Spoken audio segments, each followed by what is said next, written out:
so you know, even that I can hear the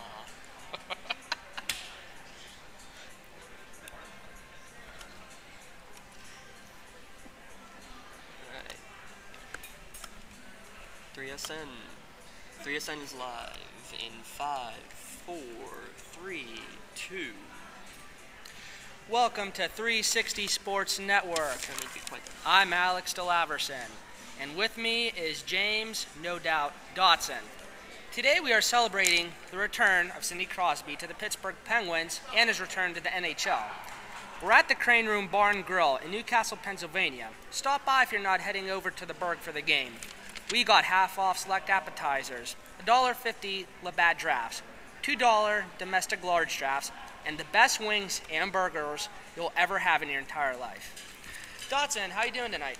I'm doing great, man. I'm glad to be back. I'm glad to get ready. Glad to see not only Sidney Crosby back, but big old Zbynek McCulloch back as well. It's going to be a fun night down in Pittsburgh. Well, I'll tell you what, he's finally back, and this is the moment we've been waiting for 10 months now. When's he coming back? Some people thought he was going to return, in the Stanley Cup playoffs last year, and then he didn't even return at the beginning of the year, and it's kind of like, what's going on here? So let me ask you this. Do you think the Penguins handled this situation the right way?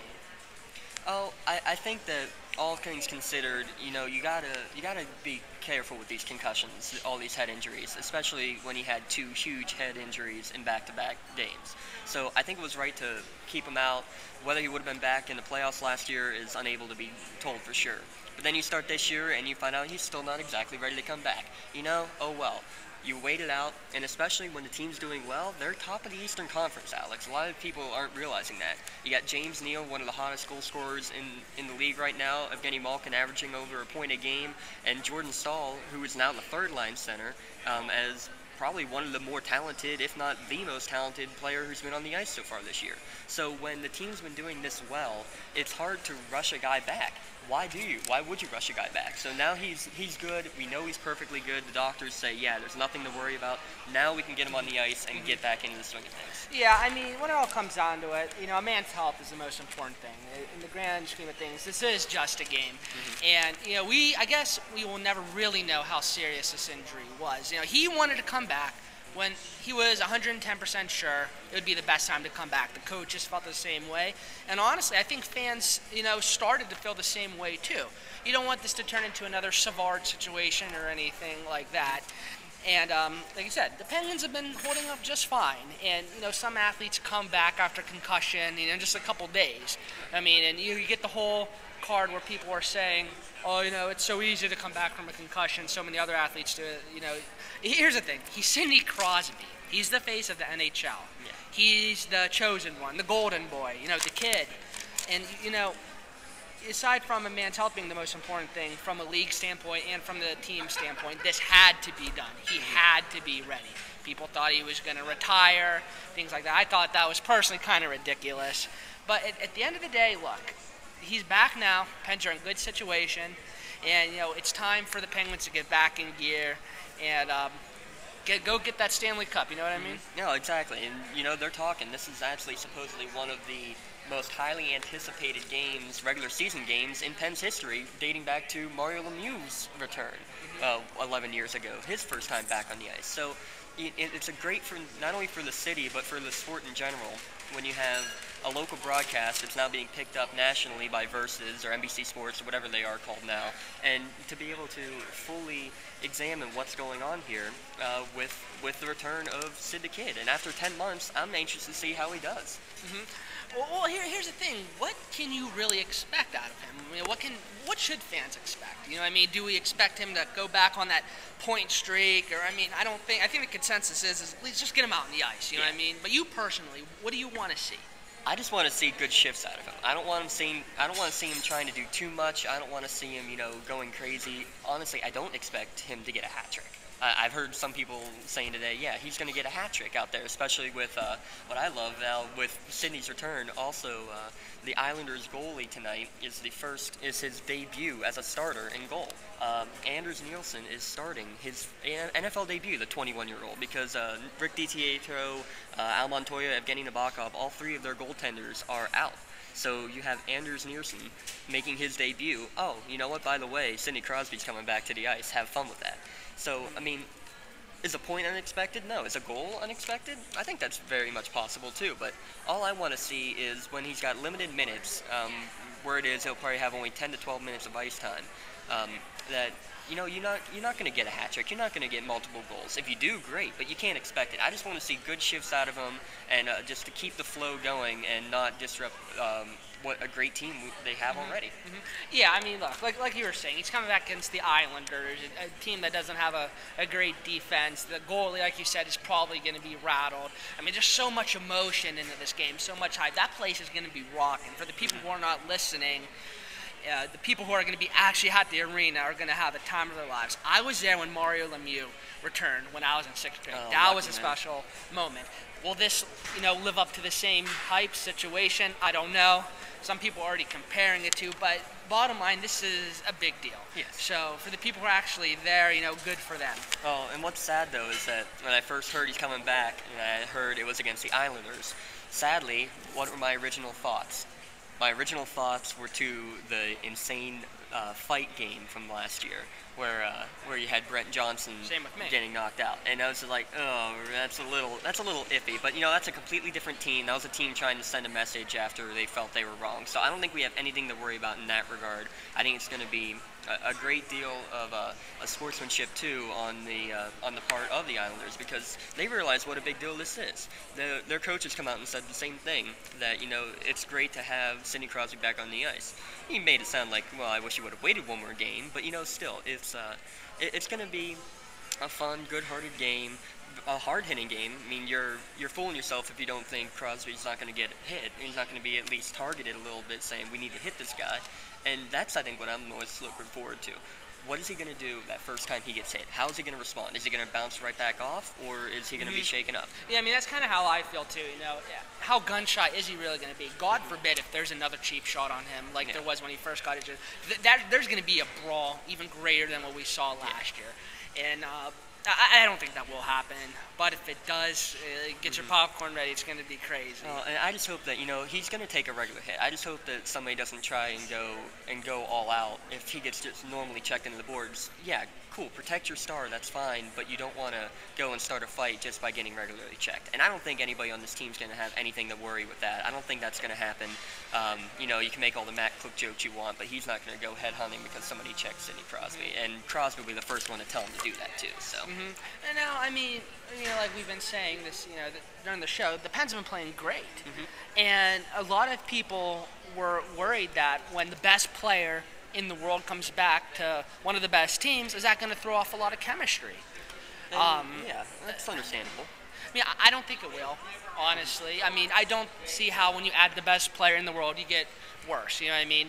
And, I mean, where I understand where people are coming from, but this is Sidney Crosby.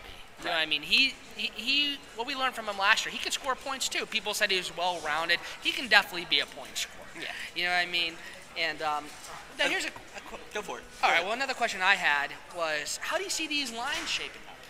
Well, word is that he's going to be in with the lines that he's used to. He's going to have on his line with Chris Kunitz, Pascal Dupuis, like he's had for years now. And I think that's the right move to start. You got to start with what you're used to, and that's definitely what Crosby's been used to. So that's, I guess, quote-unquote, the first line. After that, you're looking then at a second line, which would be the normal first line of the past couple of days. You'd have Malkin, Neal, and Sullivan. And then the third line is where you'll have the Stahl line, probably with Kennedy out there with them. So when you have, again, Jordan Stahl and Tyler Kennedy, two of the hottest players on your team, on the third line, you'll definitely see that line start the game, I'm pretty sure, even with Sidney Crosby returning, because everybody's going to have their eyes on the bench just waiting to see 87 jump up over the boards. So, but I think the main thing to look at, though, is how is this going to affect the power play, Alex? Because the power play, that was a big struggle last year. But even this year, they're not doing too bad on the power play. They're 11th in the league in power play percentage. So I think what they're saying is that he practiced this morning as part of the first power play unit with Malkin and Neal. Malkin, Crosby, and Neal as a power play forward tandem. That's pretty exciting. And or even if it's Crosby and Sullivan who sets everything up, and Neal, and then you'd have Malkin then is on the second string of power play. I think either way they go is going to be a very interesting proposition. I think either way you're going to have lots of opportunities. Even if you can put Malkin at the point too. You can have 4 forwards on the ice. So there's lots of ways they can attack, and I don't think that's going to hurt them at all. Yeah, I mean, like you said, that's been an issue, for a while now, the whole power play. I mean, last year was so horrendous, you know what I mean? And, and it's not that bad this year, but, you put Sidney Crosby into the mix, and it can only get better. At least, that's a general thought, you know what I mean? With that being said, when Sidney Crosby coming back to one of the greatest teams with Malkin playing great, Neal, et cetera, the way he is now, playing 10 to 12 minutes a game, is this really going to propel the Penguins into being the team to beat in the NHL? Is it are they going to just put the foot on the pedal and just, drive forward, or is this could there really be a step back? You know what I mean? So, this is one of those, you might get worse before you get better. And, everybody's going to want to see it immediately. You want to see the immediate gratification of bringing in the best player in the game and bringing him in there with a team that's already doing so well, and you want to see him take forward, just like you said. But you know what? That chemistry that you have when you're working with a team for so long, when you bring in an added player, even if it is the greatest player in the world, it's not going to be the same. You're going to have these little differences, these little issues. One bad shift might lead to a goal, or one bad change because they're not ready for Sid to leave the ice, or they just weren't expecting it, or there's so many different things. You're going to have a couple issues in these next couple games. You can't worry about it as a Penguin fan if that happens, because when you always add something new, just think about it when you had a trade deadline, when we picked up Neal last year. It wasn't great at the beginning, but down the stretch, we see what stuff he can do. So, just look at him this year, you know what I mean? Exactly. It might not work immediately, but down the stretch, when you get used to the new player, it's a team game. Yeah, they picked up Neal so they can have immediate help. You know what I mean? Now, do they know that this season he would be able to contribute the way he did? Probably not, but this is still really great, you know what I mean? Right, exactly. And that's the thing, too. This isn't the NBA. This isn't, where you can have a guy go out there after just being traded. He doesn't need to learn the offense. He can just go out there and play one-on-one and do something. No, especially with the Pens that run such a different offense and definitely such a different defense, it'd be a lot different in that regard. But still, as a center, you got to go both ways. So when you get somebody who you need to play with each other so much in hockey. You need to be able to know where your teammates are at all times. And I'll tell you this: I've never played hockey before. A week ago, I was called up at an IM game out at Penn State to go and play a foot hockey game. I said, I've never played before. I don't have a stick or anything. They said, whatever, come on out and play. And I'll tell you what, it was a miracle I at least knew my teammates' names, because even with that, it was like you have no idea where to go, where your teammates are going to be at any point. When you play with each other for a long time, like you could tell exactly where the guys were going to go for the other team because they knew each other. And that's just something that you can only build by playing with each other for a long, long time. It's not something that you're going to get immediately. And I think that's why you put Crosby back there with Kunitz and with Dupuis, because they at least know each other from experience. And it might still take a few games for them to get fully back into the swing of things, but I think they're going to be great right off the bat. Will he get a goal or an assist his first shift like Mario? Maybe not, but you can't expect it. Yeah, this isn't like where it's football. You get a new quarterback, a wide receiver, and he comes at the end of training camp, and people are like, he doesn't know the playbook, or anything like. Look, come on, he knows. He's been practicing with the same guys. He's been going through rigorous training. I don't think there's going to be any surprises to him. He'll probably have a little jitters, but in terms of intelligence and knowing what to do, there's no one better for that than Sidney Crosby. Everything will be just fine. I want him to get through these 10 or 12 minutes safe. Yeah. I don't need him to score a goal. I don't need him to get an assist. I'll take it, obviously. So all Pens fans. But I just want him to get through this game, get it under his belt, let Pens fans get it under their belt, and then So finally, we can move on with our hockey lives. Exactly. We're 360 Sports Network, broadcasting live here from the Crane Room in Newcastle, Pennsylvania. We have out here for the big game tonight. We got Moosehead 18 ounces at just over $2. $2 domestics here from 7 to 9 during the game, and also $1.50 Labatt's drafts. Come on out. We got the game on the big 20-inch 20-foot screen. We're looking at it right now, Alex. It's a sight to behold, and we're watching all the reactions here on Root Sports, getting ready for the big game. Let me ask you, your personal opinion. What do you think is the biggest issue after not being here for 10 months? Can he go right back out there and play even 10 minutes? Is that too much to ask for a guy like this, or should he be put on fourth line to start with? I think 10 minutes is fine. 12 minutes, I have no problem with it. You know what I mean? I think we said it earlier. We hit the nail on the head. The only issue I can really see, both of us can see, is if he's going to be gun shy. And I don't think he'll be too gun shy. His adrenaline's going to be soaring. Yeah. You know what I mean? So I think the Pens, Biles, Crosby, I think they handle this in the best possible way. Like I said, the only issue will be if he's gun shy or not. But other than that, I think this is going to be a very pleasant night. How about yourself? I hope so too, and above all, I'll tell you right now, Crosby is saying, I just wanted to get a victory, and after the game, I can see him saying, reporters, go over, talk to Zbynek McCulloch. It's his first game back too. Why don't you talk to him for a while? Poor Zbynek, right? Yeah, really. Oh, and Jordan Stahl's been saying too. I mean, he missed half the year last year, so he knows what it's like going through this, and he's been quoted all day today saying, this is just going to be a fun time for him.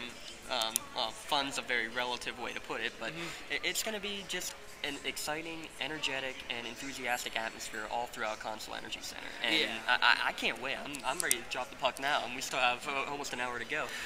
Yeah, I think if there's any team, coaching staff, any organization that knows how to handle lengthy injuries with a lot of build-up, it's the Pittsburgh Penguins. From Lemieux, Crosby. So this is perfect. Yes. You know what I mean? The best situation any type of player in that situation could be in. And of course, you bring him back to the home audience too, right? Yeah, it's not like he's going up in Washington. You know what I mean? With those crazy fans. God forbid if it was Philadelphia, right? Right. But exactly. this is perfect. Going against an Islanders team that has a weak defense, coming home. It's like all the stars aligned, in my opinion. This is perfect. Exactly.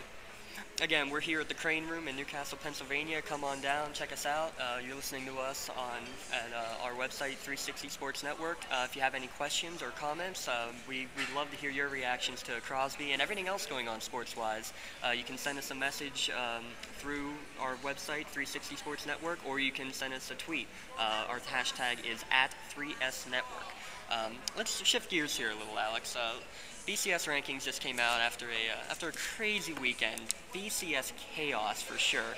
And you know what? It's let's see. Number 2 Oklahoma State goes down. Oregon number 4 goes down. Oklahoma number 5 goes down. So now we get a really interesting concept because we have top 3 teams all in the SEC, but not only SEC, the SEC ranks. Or the SEC West, I mean. So I'll tell you what. I mean, this is ridiculous. So the past 5 years, it's all been SEC. I mean, you can't blame them for being good, but I just want something new. I really wanted Oklahoma State to get into the title game. Yeah. I mean, it's just been so sad, especially with the plane incident and everything. My God, what a way for everything to come down. It's just like, it's heartbreaking. Of course, our thoughts and prayers are with the families for those affected with the plane crash. Top it all off, that same night they lose to Iowa State. Now, here's something very interesting. A lot of people don't know. The head coach at Iowa State was Pitt's defensive coordinator for the 13-9 victory in 2007. Over West Virginia. Over right? West Virginia, correct, on December 1st, 2007. And he did it again. What, number 1, 2 ranked team? They did it again. The same high-octane offense they're going up against, and he shut it down. So, big game, Paul Rhodes. Yeah, he knows how to do it. Yeah. He knows how to do it. And that's the thing. Oklahoma State only dropped to number 4 after that, which is a little bit surprising. I'm very surprised, honestly. I mean, they lost to Iowa State. Yeah. Well, and Iowa State, started 0-4 in their conference. And that was, unbelievable that they would start that way. I honestly thought that they were going to have a good year. I knew they were going to be tough. I didn't think they'd go 0-4, but then I definitely didn't think that after that start they would come out and beat Oklahoma State. But I mean, even in that though, you can't say that all the sports writers. Now, again, it helps when you have Oklahoma behind you who also lost. You have Oregon behind you who also lost. But I mean, when Oregon loses by 3 on a last-second field goal that they missed to USC, who, I mean, let's say USC right now is ranked 10th or 11th in the AP poll, the poll that doesn't matter anymore. It doesn't matter. USC is... they're on probation. Yeah, so that's why you don't see them in BCS rankings anywhere. But legitimately, they're like number 9, 10, 11 in the rankings. So they shouldn't have dropped there in my mind. Oklahoma lost. They shouldn't have dropped that far, I didn't think either. So, I don't know. I just don't find this... And even when... and then, here's a good one. Nebraska loses to a team that was ranked 2 behind them, Michigan. They got killed. They dropped 1 spot, I believe it was. And Michigan gained 1 spot. I just don't get the BCS rankings as they are. It's like an imperfect beauty, you know what I mean? And look, the question becomes, or the point of this is, let's get the 2 best teams in the national championship game. Is it LSU and Alabama? Probably it is. However, you want to see how these other teams can do. You want to know if, of course, Houston, they really haven't played anyone. Yeah. They're still 11-0, and that's still great. You still want to see them go up against a power. I mean, we've seen Boise State take down Oklahoma before. We've seen TCU beat Wisconsin in the Rose Bowl. These things can happen. A playoff system is needed.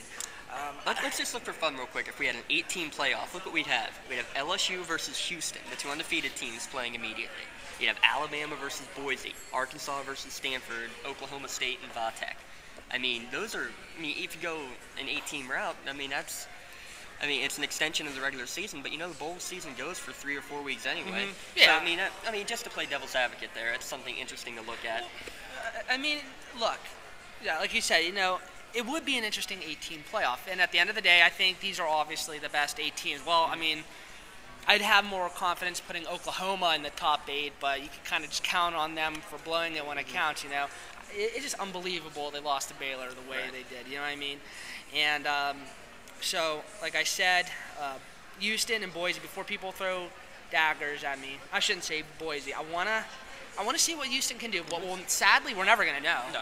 You know what I mean? And if we get a national title game with LSU and Alabama, it's right and wrong in the same way, because rightfully they probably are the 2 best teams, but the but we like to use so much, they're in the same division. How can you say they are the best teams when they how can you say they are the best 2 teams when they don't even play each other? When they play each other all year round, I should say. When the top 3 teams are all in the same division, I don't get it, because that means that they're all playing each other at the same time. You have the top 3 all in the same conference. Okay, cool. You're saying that the SEC is better. Okay, cool. How are you proving that when they aren't playing other teams from other conferences? Oregon lost to LSU at the beginning of the year by, I think it was 13 points. All right, so you're judging it just by that, LSU and Oregon? You're judging it by LSU versus West Virginia? I mean, we know all about the Big East, how great they aren't. So I just don't see how you can compare apples and oranges. You can say, okay, these 3 teams all at 10-1, they've all beaten all the teams in their conference. Because the SEC is so good, they've beat everybody in their conference. The SEC could be the worst conference out there. Legitimately, they could be the worst conference out there, because these top 2 teams in the conference, top 3 teams, keep beating each other all the time. Yeah, I mean, look, this is really frustrating stuff. We just had someone come up here right now and voice their displeasure. You know what I mean? Yeah. So and the thing, what it comes down to, like I've been saying, the 2 best teams. But how good really is the SEC? It's like when people say in college basketball, the Big East, they just beat up on each other. We really don't know who the best team is. I'm kind of thinking it's the same way with the SEC. We really won't know. You know what I mean? And what else can you do? Yeah. But my gut tells me, I think it's obvious LSU is the best team. Oh, they better hope that LSU beats Arkansas this week, because then you're going to have 3 teams all at 10-1. Honestly, LSU can lose that game and stay in the number 1 spot. But and this is the other thing though. Odds are they're not going to stay in that number 1 spot. We all know that. They'd probably drop to, I would guess, maybe 2 or 3. Alabama up to 1, or maybe Arkansas leapfrogging. Anyway, it would still probably be those 3 teams in the top spot. Thing is, LSU will be the lowest because they just lost. and it's all about the voters and what they remember in the recent memory. And that's why I don't like it. It's because it's not who you lose to, but when you lose. And that's why Oklahoma State might end up getting ruined because of this. Virginia Tech will be good off because they lost early. Stanford lost a while ago. It's not about who you lose to, Alex. It's about it's about when you lose. And it's kind of disappointing and sad at the same time. You know what I mean? I don't think Virginia Tech's the best team in the conference. You know what I mean? The ACC is not really a tough division. It's probably the fifth hardest conference. Maybe fourth or fifth. Yeah. It's not that. They're not that good in my opinion. No. So what else can you really do? It's an imperfect beauty. I want to see more BCS chaos. I just want to see a mess because at this point, I don't want to see another SEC champion. I'm so tired of SEC dominance. I just want to see a complete block happen. You know what I mean? I want chaos, and just I want at the end of the season, I want there to be a reason why a smaller school like a Houston should be playing for a national title game. Right, and when you have, let's say for devil's advocate's sake, that LSU is able to lose this weekend against Arkansas, you'd have 3 teams all at 10-1. All right, only one of them can make the SEC championship game. All right, let's say that they randomly lose, like we've seen happen a lot in the SEC title game. So what do you do now? Houston would be the only undefeated team, and you'd have the best division in the best conference not representing that conference in the BCS. Can you then put Houston as the only undefeated team in the title game, or are they just, they're screwed no matter what unless everybody else loses 2 games? I think no matter what happens, Houston is not getting a shot. I mean, it's like BCS administrators will do everything in their power. It's like they'll tweak the formula almost. I think we saw a couple years ago when they pitted Boise State and TCU in the same bowl, and they dubbed it as, you got your dream matchup, the undefeated. When I think everyone knew in the back of their minds they're just doing that so they stop any more BCS chaos from happening. National champion Part B, type of thing. Like, what's the formula going to be if LSU loses now? Yeah. I swear to God, they're going to have to do some, it's going to be ridiculous. Is Houston going to, or is Boise State at 9-1 going to go right now ahead of Houston? According to the BCS rankings, they would, but would you rather see an undefeated Houston or a 1-loss Boise State in a title game? Or in a BCS game in general? I want to see Houston in. I mean, look, they got a great quarterback, and that's one of the high points of their team. I want to see what he can do against, a division, a big-time school's defense. You know what I mean? So I want to. We'll never know. So it's almost like, what can you really do? Now, here's the thing about the BCS: this truly is the most entertaining regular season in all of sports. I mean, we wouldn't even be doing this right now. No. So there are pros and cons, but at the end of the day, I would rather see the rightful champion over a more entertaining football season. I guess maybe it sounds kind of selfless in a way, or maybe you think it's selfish, I don't know. But it's kind of the truth. It's just, I'm getting turned off by SEC every year. You know what I mean? I think everyone is. Oh, I am. Or maybe, I'm sure people down in the southeast, down in the Florida and Alabama they're range, loving it. I'm sure they're loving it, yeah. Same way why the people in Big East country love every year in basketball season, that they're always a prominent team. So, it's a work in progress, obviously. We got to figure out what's going to be best and what is best for the actual for the actual group in general. It used to be that, the President of the United States ended up naming national champions. It's stuff like that back in the day that I think BCS is a little bit better than that. At least it gives a formula to it, but still, at least now you don't have to claim national titles like where Pitt claimed 9 in the 1930s. Or where Penn State probably got cheated out of one in the mid-'80s. But you can say that about just about any school for any reason. It is what it is. You know what I mean? Yeah. What else can you really do about it? But right now, where they are right now, national championship game, the game you want, go. Game I want, or I think should deservingly happen. Let's start with the game you want. I want to see Houston in it. I just want to see them. I want to see a small school succeed. I know Oklahoma State's not a small school, but they are smaller than most of the schools in the top 10. I want to see that. I want something different. Houston and who then? Who do you want to put in there? LSU. I want to see how they do against LSU. Let LSU finish undefeated and have the 2 undefeateds play. Or if it's Alabama, whatever. Probably LSU. But I want to see Houston. I want to see David and Goliath happen. But no, every year it's Goliath and Goliath, you know what I mean, with quotes around that. And I hope that, all I hope right now is that we don't get a 2-loss team in the national title game. I'm sick of it. I hate it. It makes no sense to me. It's happened twice, though. guess what? Both teams being from the SEC when that happened. Well, LSU and Florida, both of them winning it, against too. what, Ohio State, right? Yeah, Florida against Ohio State. Florida won it, and LSU against, I believe, Oklahoma, and they won it. Yeah. So, honestly, right now, I'd kind of like to see Virginia Tech make it. I mean, they haven't played anybody either, but you have the same arguments you have just for a small. with Houston. I mean, they haven't played anybody, but you know what? Cool. They're the same thing as what Houston has then. Whatever. I'm just going to go with that. I'm going to say Virginia Tech, and honestly, I want to see Alabama. I think Alabama's the better team than LSU. I don't think we saw anything in a 9-6 game. Honestly, I think Alabama was the better team from that 9-6 game. Well, just you the win-loss is those what missed field goals, you know what I mean? But, I mean, they're part of the team. That's what happens. Yeah, but I don't know. It's just frustrating. I mean, exactly. I want to say those two teams, but I want to say 2 or 3 more. So what does that tell you? Mm-hmm. One word. Playoff. And we're never going to have that, so. No. But, we love talking about it. We love stirring the pot. And it makes it fun. So, You're right. We wouldn't be here. We wouldn't be here if it wasn't for the BCS to be able to in which now they're going through somewhat changes now.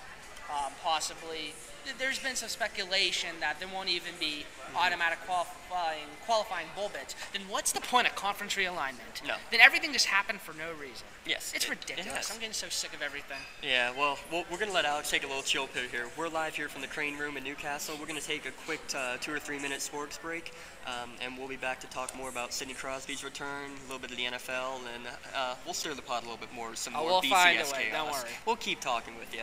So, live from the Crane Room, we're 3SN. We'll be back in a bit. It's time for a quick 3SN sports break. The Packers are still undefeated after defeating Tampa Bay 35-26 yesterday. Quarterback Aaron Rodgers now has 30 touchdowns on the year. The Packers will travel to Detroit on Thanksgiving. The Lions are coming off of a shootout victory over the Panthers, 49-35. Matt Stafford threw for 5 touchdowns a week after injuring his hand against the Bears. The Bills are held without a touchdown again as they lose to the Dolphins 35-8. The 49ers won 23-7 over the Cardinals, as San Francisco's defense now has the team 9-1 on the year. And the Eagles defeated the Giants 17-10 on Sunday Night Football, with Vince Young replacing the injured Mike Vick. The Cowboys beat the Redskins 27-24 in overtime, meaning now the Cowboys and Giants are tied atop the NFC East. The Chargers lose their 5th straight in a 31-20 loss to the Bears, who have now won 5 straight. The Bears may lose more, though, as news out this morning that quarterback Jay Cutler requires season-ending surgery on his hand. He may be able to return for the postseason. The Bears are currently 7-3. The Pittsburgh Penguins will face off with the New York Islanders tonight, and they will finally have Sidney Crosby back on the ice. It's been over 10 months since Crosby has seen any ice time in a game. The new BCS rankings came out yesterday after a BCS chaos week left Oklahoma, Oklahoma State, and Oregon all with losses. LSU, Alabama, and Arkansas make up the top 3 spots of the rankings, marking the first time in history that 3 teams from the same conference make up those top 3 spots. Oklahoma State and Virginia Tech round out the top 5. Number 1 LSU and number 3 Arkansas will meet on Friday, but Arkansas will have a heavy heart in that game after the death of freshman tight end Garrett Ekman over the weekend. The cause of death is currently unknown. Seattle Mariners outfielder Greg Halman was stabbed to death in the Netherlands early on Monday morning. His brother is currently in custody. Both these incidents remind us of what really matters in sports and how it can be a distraction for everything else going on. And finally, Tony Stewart won the Sprint Cup Championship last night after he won the season finale race in Homestead. Pole sitter Carl Edwards finished second. Stewart and Edwards ended up tied in points, but Stewart, with 5 race victories all during the chase, gives him the tiebreaker and his 3rd trophy. That's all for the 3SN Sports Break. Now back to 3SN Live. All of the lights.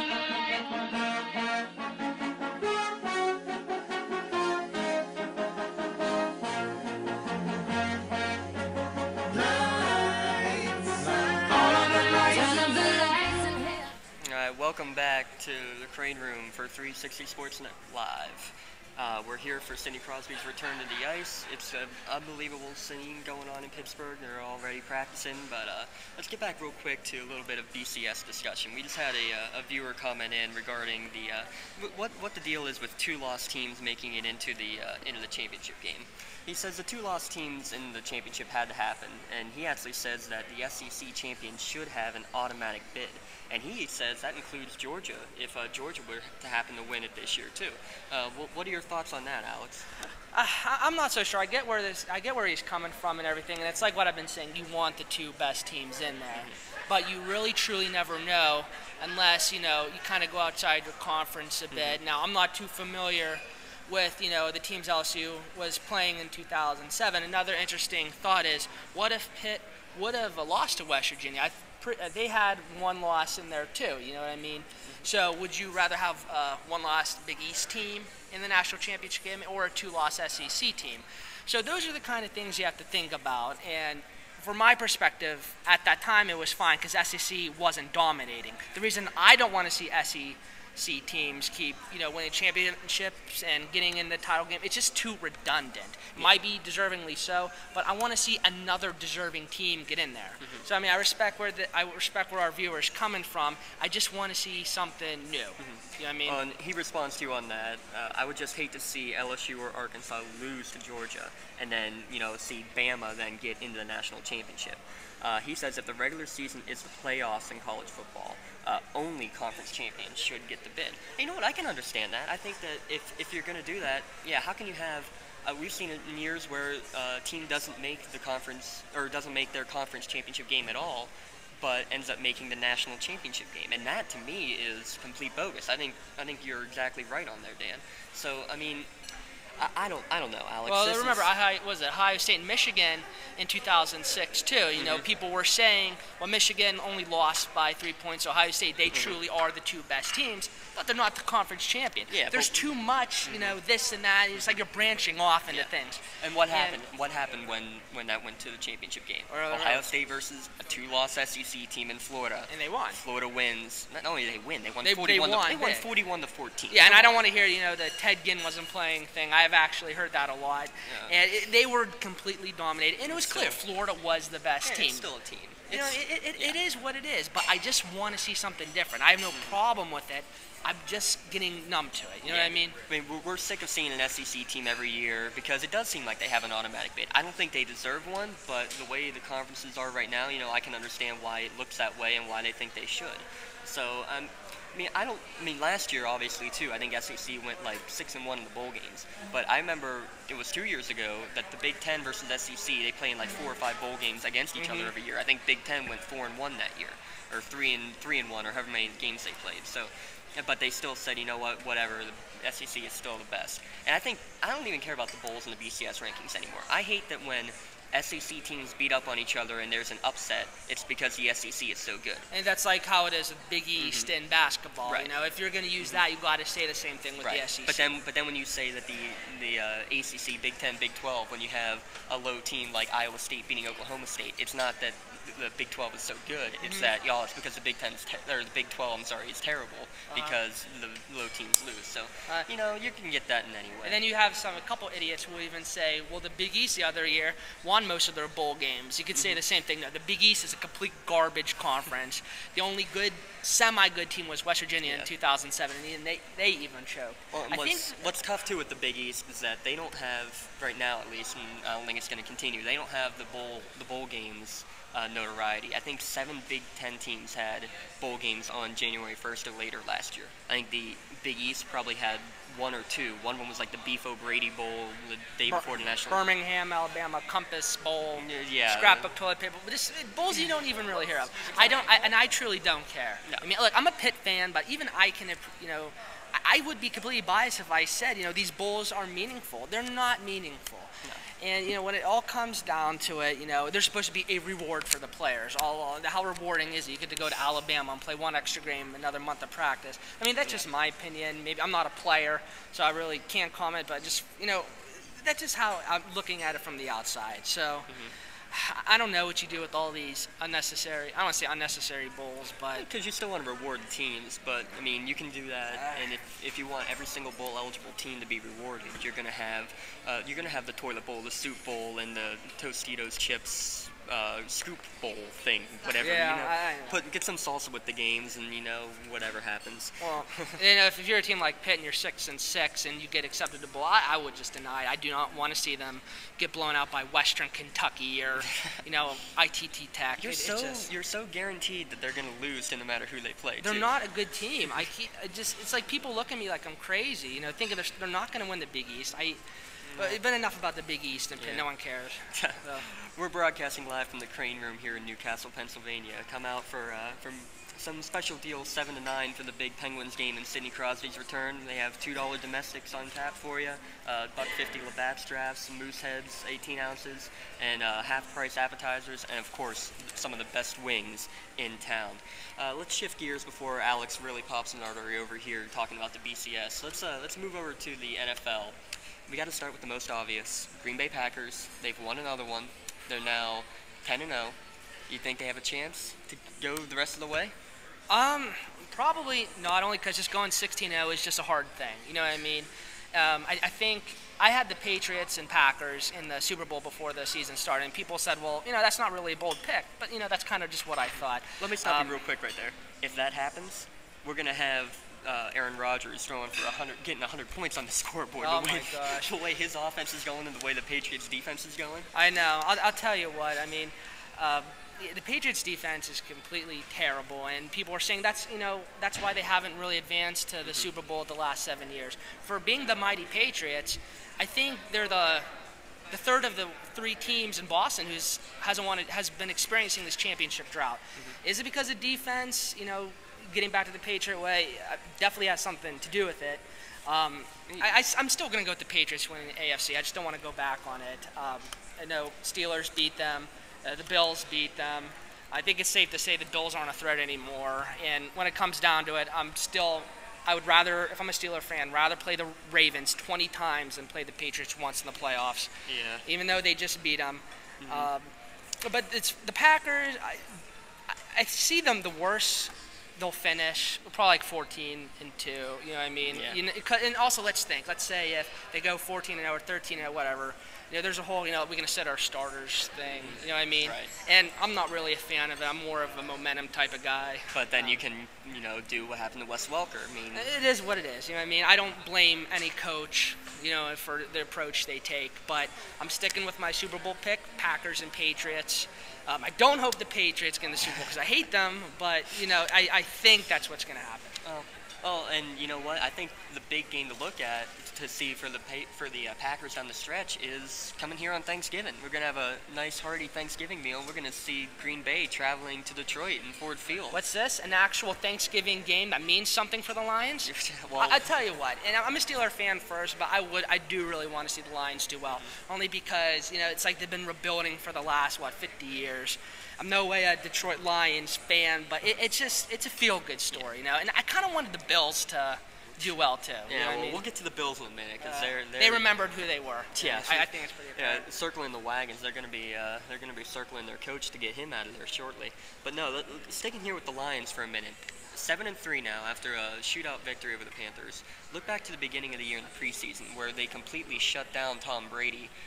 Can they do the same thing here with Aaron Rodgers? Aaron Rodgers really is on a year, and the team is on a year like Brady and the Patriots were a couple years ago where he broke the touchdown record. And they have the same number of touchdowns at this point, or I think actually Rodgers is one up on Brady. Brady goes into Detroit on Thanksgiving that year. And you know what he did? He put up 5 touchdowns on the Lions. Do you see the same thing happening? Or?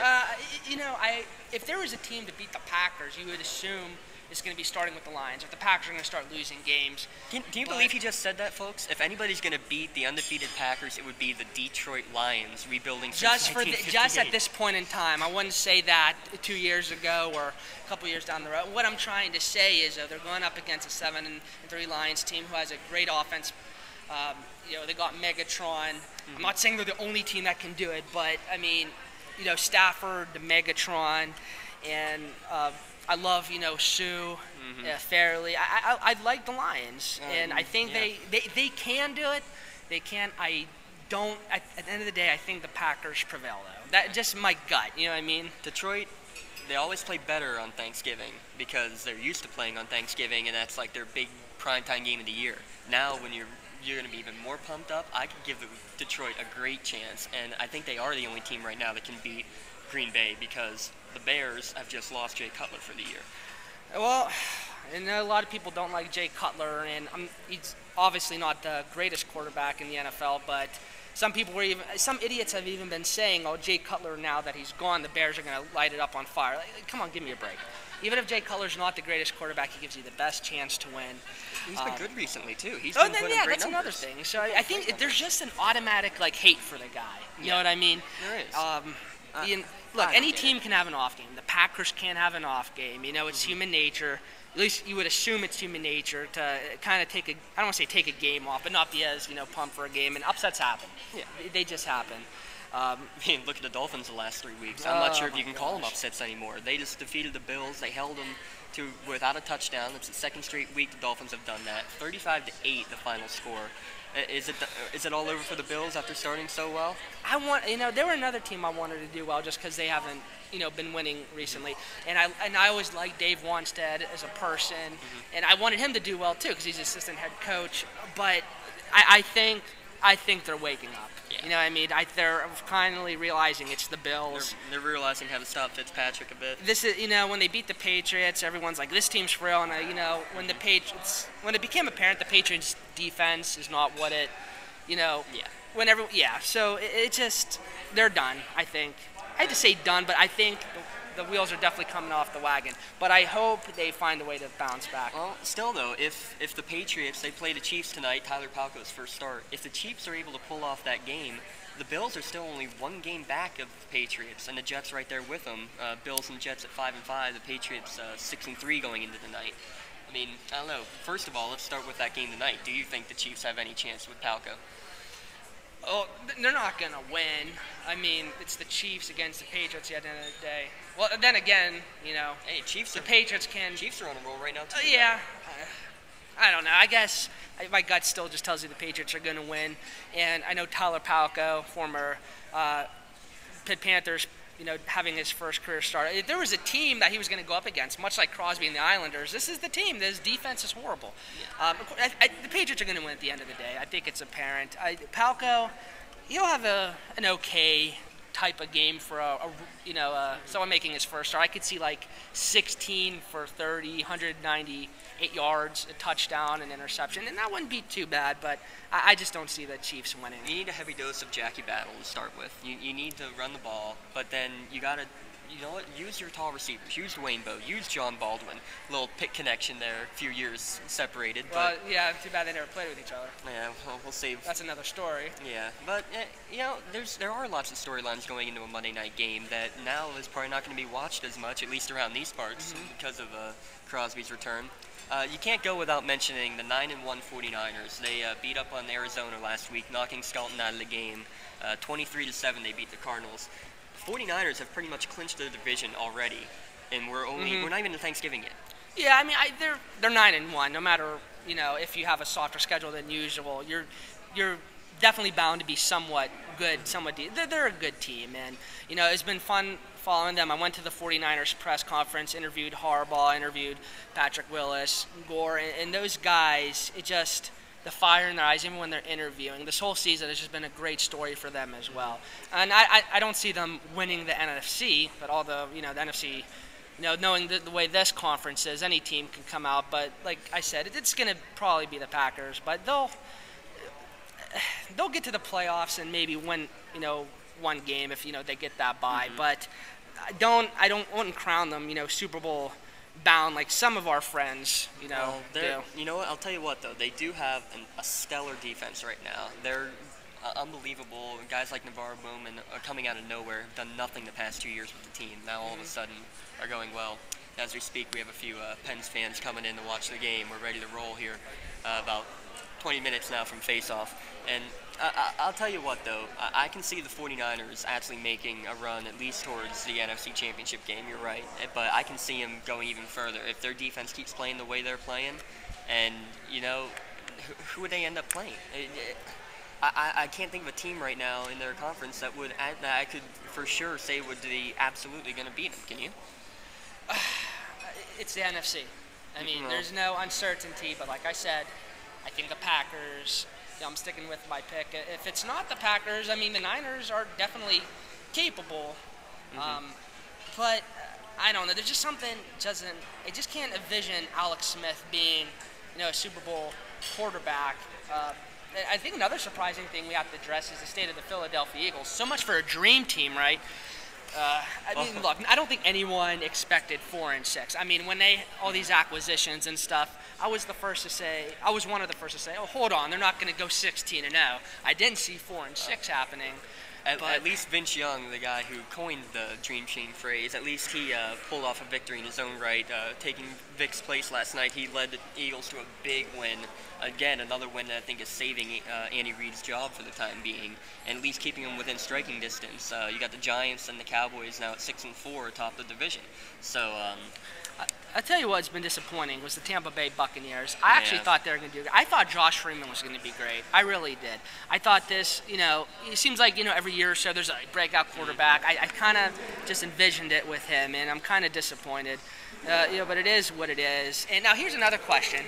Rookie of the Year. Do you give it to Cam Newton, who's been having great stats, but it's only 2-8, or do you give it to Andy Dalton, who hasn't had, as great as stats as Newton, but his team's in a better position to make a run at the playoffs? Well, that's the thing. What is the category of Rookie of the Year? Is it the guy who is performing the best, or is it a most valuable player ordeal? And that's the thing. If it's most valuable player, you got to go Andy Dalton. But if you're looking just stats, then it's no doubt a no-brainer Cam Newton. And I think it'll be Newton down the stretch no matter what happens, even if the team does finish at 2-14. Oh, that's what 400-yard games and your first few starts will do for you. And even such, I think Dalton kind of struggled last game, 3 turnovers against the Ravens. Yeah, but it's the Ravens. Let me stick on this Bengals game for a minute. Did you watch that whole game, Alex? I watched enough to formulate an opinion. At least I believe so. Did you see the play with Jermaine Gresham making a bobbling catch right by the pylon and then reaching into the end zone? All right, this is a rule that needs to absolutely be This changed is like the by Megatron touchdown the other. It's exactly like the Megatron touchdown last year. I thought it was a touchdown. I mean, yeah, I didn't have my volume up all the way, I was doing homework and stuff, and I was like, oh, Bengals scored a touchdown, great, And yeah. Well, it's like, oh, it's not a touchdown. Let's start. Okay. Let's start with Calvin Johnson's touchdown last year, where first game of the year against the Bears, he gets a touchdown, pretty much does a barrel roll in the end zone, and then as he's getting up, he sets the ball down, the ball falls out of his hands. They end up saying he didn't complete the football move, and therefore it wasn't a catch. If it's according to the rule, then it's then it's the rule. I think it's a a bad football rule. rule? Yeah. I think it's a bad rule, but Because if that same thing happened in the middle of the field, that wouldn't have been an incompletion. But because it happened in the end zone, it is. Now, same thing here with Jermaine Gresham. He makes a bobbling catch by the pylon, reaches over the pylon. He's taken 3 or 4 steps, then goes to the ground, and the ball hits the ground and he loses it. Then it's not a touchdown. I don't know. I can't understand, especially when it's so blatantly obvious on the field that it looks like a touchdown. So it is what it is. I think it's a bad rule, but the refs called it correctly. I mean, you can't hate them for it, but it is what it is. I think it's a rule that needs to be changed. Yeah.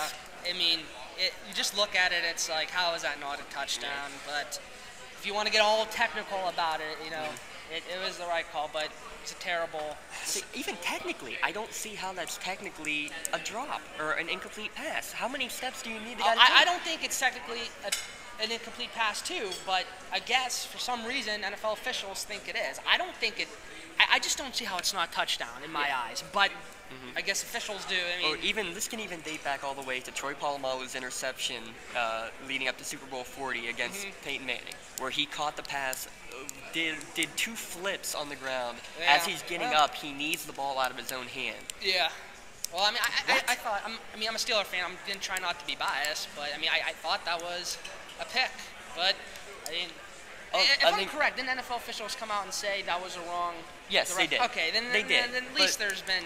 And the rule of a football move got changed after that year. But even Tony Dungy wasn't going to challenge it. It was lucky that it was within 2 minutes. So, I don't know. We're here live at the Crane Room here in Newcastle, Pennsylvania. We're leading up to the last 10 minutes before Sidney Crosby's return.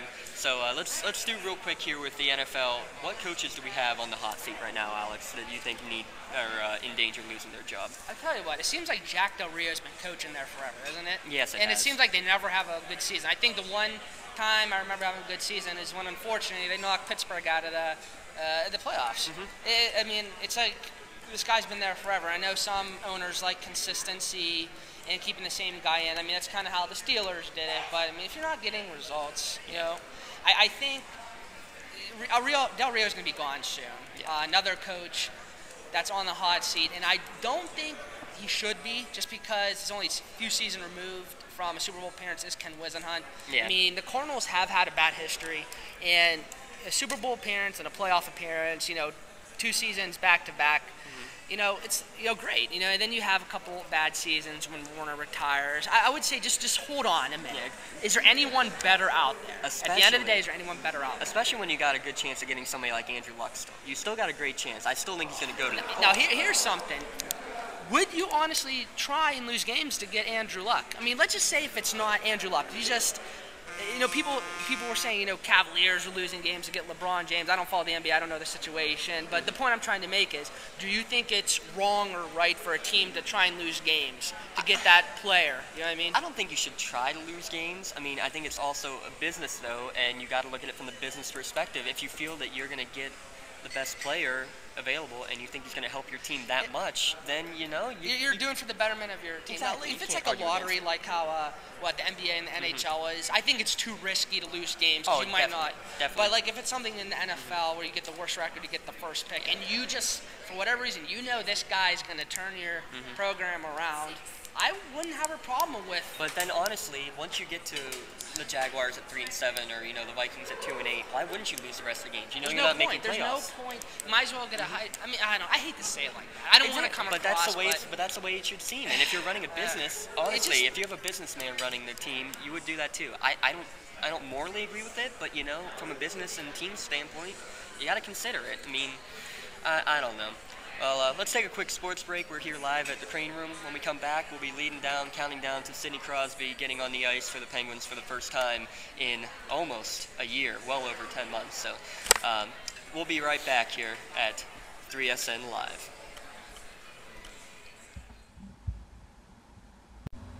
It's time for a quick 3SM sports break. The Packers are still undefeated after defeating Tampa Bay 35-26 yesterday. Quarterback Aaron Rodgers now has 30 touchdowns on the year. The Packers will travel to Detroit on Thanksgiving. The Lions are coming off of a shootout victory over the Panthers, 49-35. Matt Stafford threw for 5 touchdowns a week after injuring his hand against the Bears. The Bills are held without a touchdown again as they lose to the Dolphins 35-8. The 49ers won 23-7 over the Cardinals, as San Francisco's defense now has the team 9-1 on the year. The Eagles defeated the Giants 17-10 on Sunday Night Football, with Vince Young replacing the injured Mike Vick. The Cowboys beat the Redskins 27-24 in overtime, meaning now the Cowboys and Giants are tied atop the NFC East. The Chargers lose their 5th straight in a 31-20 loss to the Bears, who have now won 5 straight. The Bears may lose more, though, as news out this morning that quarterback Jay Cutler requires season-ending surgery on his hand. He may be able to return for the postseason. The Bears are currently 7-3. The Pittsburgh Penguins will face off with the New York Islanders tonight, and they will finally have Sidney Crosby back on the ice. It's been over 10 months since Crosby has seen any ice time in a game. The new BCS rankings came out yesterday after a BCS chaos week left Oklahoma, Oklahoma State, and Oregon all with losses. LSU, Alabama, and Arkansas make up the top 3 spots of the rankings, marking the first time in history that 3 teams from the same conference make up those top 3 spots. Oklahoma State and Virginia Tech round out the top 5. Number 1 LSU and number 3 Arkansas will meet on Friday, but Arkansas will have a heavy heart in that game after the death of freshman tight end Garrett Ekman over the weekend. The cause of death is currently unknown. Seattle Mariners outfielder Greg Halman was stabbed to death in the Netherlands early on Monday morning. His brother is currently in custody. Both these incidents remind us of what really matters in sports and how it can be a distraction for everything else going on. And finally, Tony Stewart won the Sprint Cup Championship last night after he won the season finale race in Homestead. Pole sitter Carl Edwards finished second. Stewart and Edwards ended up tied in points, but Stewart, with 5 race victories, all during the chase, gives him the tiebreaker and his 3rd trophy. That's all for the 3SN Sports Break. Now back to 3SN Live.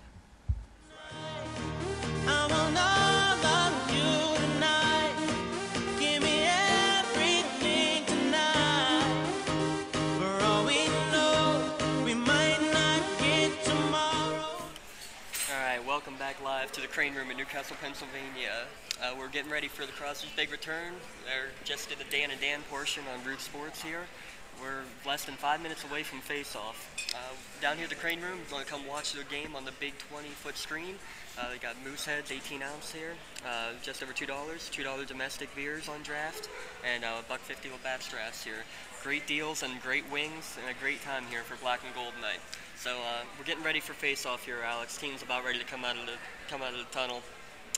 Of course, I'm sure Flower's going to be leading them, but everybody's looking for number 87 out there. You ready for a big rain? I'm ready for this game. I just want him to get out there, look comfortable, be healthy, be safe. I don't want to, and it's probably not going to happen. He's going to get a cheap shot to the head, but I hate to say going through the motions. I just want him to get out there, go through his 10, 12 minutes, fine. Look, I just want normalcy, and that's fine. I mean, of course, I'd like to see him score a goal, but just go out there, do your thing, and when your 10, 12 minutes is up, that's fine. Just get it under your belt, man. Yeah. And he will be doing fourth line type minutes in this game, and that's completely fine. That's the way you should try to bring this guy back into the full picture. And you know what? I don't know. I think it's going to be a good game. I don't expect anything big. I'm not expecting a goal. I'm not expecting an assist, and I'm certainly not expecting a hat trick like some people are boldly predicting. But you know what? It's going to be very interesting, and I don't know. Well, you know what? Hey, let's get a win. I think we're forgetting that. For Pens fans, how about we win the game? So, yeah. But that's the thing, Alex. I don't care if they lose this game. Really, I want to see. I really don't either. I want to see the team get in the flow, getting this player back in there. Yeah, realistically, it's. You want to say just get the win and nothing else, but realistically, I want to see Crosby. Yeah. You know what I mean? If you have to lose a couple games to get your team back to full force, full speed I mean, ahead, they play enough games already. I think they're 82, 81 games, whatever number it is. Yeah. It's fine. But let's just get them out there, and one game is not going to hurt you too badly at all. And I don't know. I just want to see a good game. You don't want any cheap shots, obviously, but just he'll keep his head up. He knows what he's doing. He's done this many times before. And you're going to see this kid who went and scored game-winning goals for Canada in the Olympics. I think all Pens fans don't want to see, well, I wouldn't say don't want to see because people would love this, is the Islanders Brawl Part 2. Oh, I mean, if it's not involving Sidney Crosby, I guess that would definitely be fun to watch. But let's just hope for a clean, healthy game for Sid the Kid.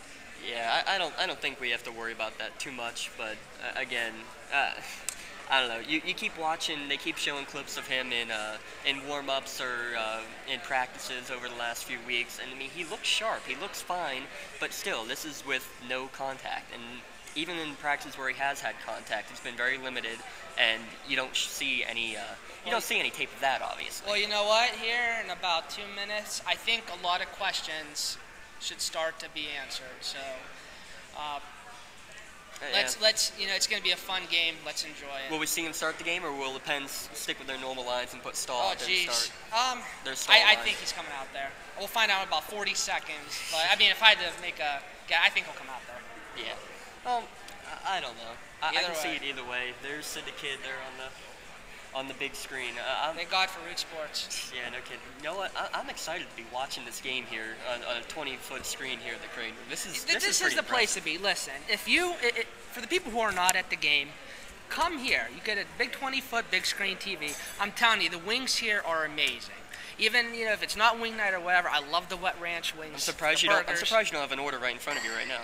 I had one earlier, so I wanted to. Exactly. I didn't want to podcast. Time for round 2? Isn't it time for round 2? I think I'll definitely be getting another 20 wings. Yeah, there we go. There we go. It's going to be a fun night for sure. Come out here, they'll have everything ready for you, get you everything you want. Why sit in front of your couch when you can sit literally, I don't know, 20-foot wide TV? What's that range to? Probably 150 inches probably on the diagonal or whatever? I'm a math major. I don't feel like to enjoy yourself. That's the only thing I can really say. I mean, this is a great atmosphere here. This is the place you want to be. So, yeah. Come on over. Yeah. So, final predictions here on the game, Alex. Let's hear first. What everyone wants to hear about, the stat line for Crosby. What are we going to get? Minutes, points, goals? You know what? I think he's going to get a goal. You know what I mean? This isn't like, this is just like Lemieux's return, a while back. There's a magical feel to the game. Yeah, you know what I mean? For a fan, for a diehard Pens fan, there's just something about it. The electricity in the air. This is just great. We got all these Pens fans coming in. I'm going to say Crosby, gets a point, goal, or I think he'll get a goal. You know, I'm giving him a goal, and I think Crosby and the Pens prevail 3-2. I like that. I like that prediction. It also not exactly high scoring, which is, you know, when when the Islanders have their a goalie making their NHL debut in Anders Nielsen. I mean, that's going to make things really interesting as well. You don't know. Honestly, you can see this goaltender go and stand on his head and you know, put up a shutout or a one-goal game, which isn't what you'd want to see for such a high-powered and amazing offensive player like Crosby returning to the ice. But honestly, I think you're going to see someone like Zbynek McCulloch making his first game of the year. I think you're going to see him making some big plays, a goal and an assist for sure. Probably, yeah. Honestly, so that sniper, he'll get a power play goal. Yeah, I kind of there'll be like one unlikely hero. You know what I mean? And Z would definitely be it, and obviously Jordan Stahl would be a good prediction for that. You know what I mean? What about his return, right? Well, if he scores a goal or a couple goals, you'll see all the reporters start flocking to him all of a sudden. Maybe too. if he got paid $0.7 million a year and was the face of the NHL, but it is what it is. So.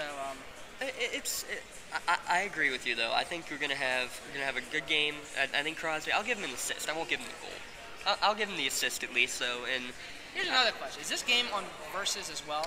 I believe Versus did pick it up, or at least they were all trying right. to. Well, if you're a fan, and what station do you watch it on? Versus or Root? I know there are a lot of people who are not Root sports fans, but yeah. So I'm not a fan of Versus. I'm not a fan of their broadcasting company. Just the guys that they have. I don't know why, but honestly, if you're a hometown, if you're a Pens fan, you got to be watching it on Root. But beyond that, if you're not from the Pittsburgh area, then even if you do have Root as an option, I'd probably say Versus just because you would get the more diverse background out of it. Heck, you know, watch them on both, right? Yeah. And sometimes what I would do, I would put radio on, so I could listen to Lang, and then I'd, you know, turn the volume down on my TV and just, you know, kind of, and it was perfect. You know, it was like perfectly sync. I can't tell you how many times when Versus broadcast was on that I did that exact thing. I would try to get it timed perfectly between my computer playing Mike Lang, and then to get the whatever broadcast they have to have. Because I don't know. It's going to be a fun night. I'm going to enjoy every minute of it, and it's just going to be glad to see Sidney Crosby back on the ice. This is great. There's a lot of, you know, there's three debuts. The Islanders goalie, Palko with the Chiefs, but I think this is definitely the biggest of them all. And, you know, a lot of people, you know, the prices skyrocketed for this game. Right. And I think, you know. Understandably. Obviously, it's Crosby's return. Yeah. You know what I mean? So, part of me, you know, of course, any fan would love to be at this game. You know what I mean? But at the end of the day, the best seats truly at home, and the atmosphere at the Crane Room, the atmosphere anywhere else. This is such a big deal. You can enjoy this anywhere. Come out and enjoy the game with some friends, and you know, drink a cold one, and $1.50 Labatt drafts. Come on. Yeah, you know what I mean? Exactly, and watch the return of big man Sid the Kid. Well, that's about going to wrap it up here for 360 Sports Network live here at the Crane Room. Again, come on out. We're going to be sitting here watching in front of the big 20-foot wide big screen, watching Fleury step out onto the ice, lead the team on the ice, looking for Big 87 to join him in there. And here he comes now. So, you know, we're going to sit back and enjoy the game, Alex. Thank you very much for everything today. You too, Jimmy D. And we should thank Greg Measle, manager at the Crane Room, the Measles, for letting us come here, sponsoring 360 Sports Network. And everybody, just enjoy the game, have fun, and let's go Pens. Let's go Pens. Thanks a lot. This is 3SN Live, signing off. He suited up for the big game, number 87 bearing his last name. His first strides on the way to the Hall of Fame. Cause what he lacked in size, he made up in smarts. With skill, finesse, and ferocious heart, there was something special that set him apart.